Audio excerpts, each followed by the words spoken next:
Jujur deh, siapa yang kalau mau ngadep Kak Pembina buat minta tanda tangan SKU, rasanya kayak mau ujian nasional. Deg-degan, takut ditanya macem-macem, terus takut ngeblank. Tenang, aku juga dulu gitu kok. Wajar banget. Tapi setelah aku pelajari lagi, ternyata ujian SKU itu nggak seserem itu kalau kita tahu kuncinya. Di seri video baru Pramukanet ini, kita bakal bedah buku merah kecil ini lap angar satu persatu. Dan tenang, aku nggak ngarang bebas kok. Semua bocoran dan kisi-kisi yang bakal kita bahas di seri ini, basisnya adalah panduan resmi dari Kuartir Nasional, yaitu Keputusan Nomor 199 Tahun 2011 tentang Panduan Penyelesaian SKU. Jadi, infonya valid dan resmi ya. Sebelum kita masuk ke poinnya, persiapan teknis dulu nih. Kalau mau nemuin pembina, pastikan 1. Pakai seragam lengkap dan rapi. Ini nunjukin keseriusan kamu. 2. Bawa pulpen sendiri. Jangan pinjem pembina ya. 3. Yang paling penting, sopan santun.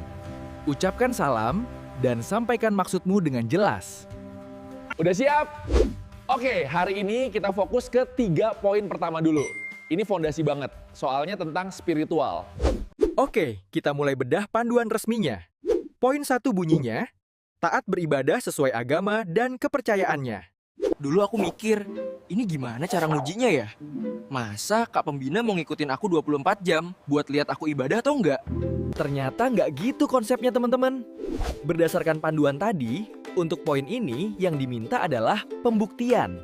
Kalau kamu bisa melaksanakan ibadah atas kemauan sendiri, baik secara pribadi maupun berjamaah.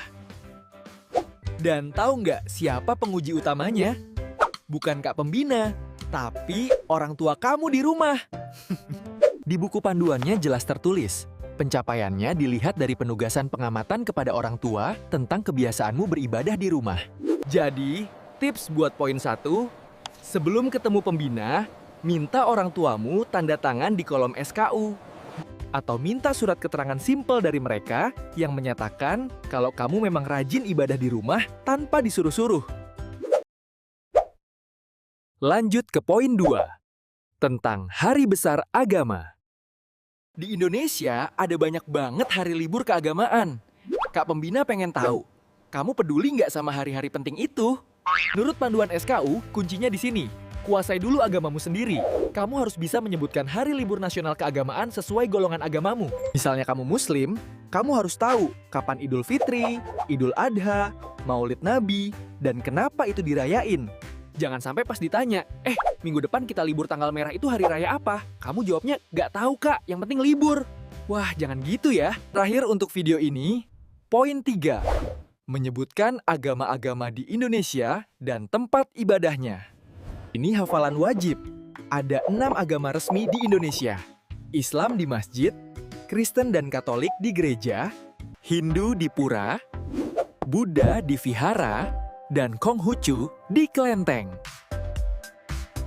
Tips tambahan, di panduan resmi disebutkan salah satu pencapaiannya adalah bisa menggambarkan lambang atau ikon dari setiap agama.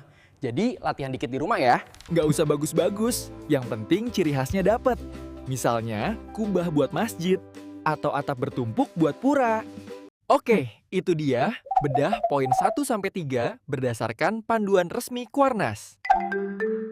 Inti dari ketiga poin ini cuma satu. Seorang pramuka itu harus punya fondasi spiritual yang kuat pada agamanya sendiri. Tapi juga punya toleransi dan pengetahuan tentang agama lain. Karena kita tinggal di Indonesia. Siapin dulu 3 poin ini. Kalau udah yakin, baru deh temuin Kak Pembinamu. Jangan takut, anggap aja lagi ngobrol santai untuk membuktikan kecakapanmu. Di video berikutnya, kita bakal lanjut ke poin yang mulai agak menantang, yaitu soal emosi. Wah, gimana tuh ngujinya? Tungguin ya di Pramukanet. Belajar, berlatih, berdampak.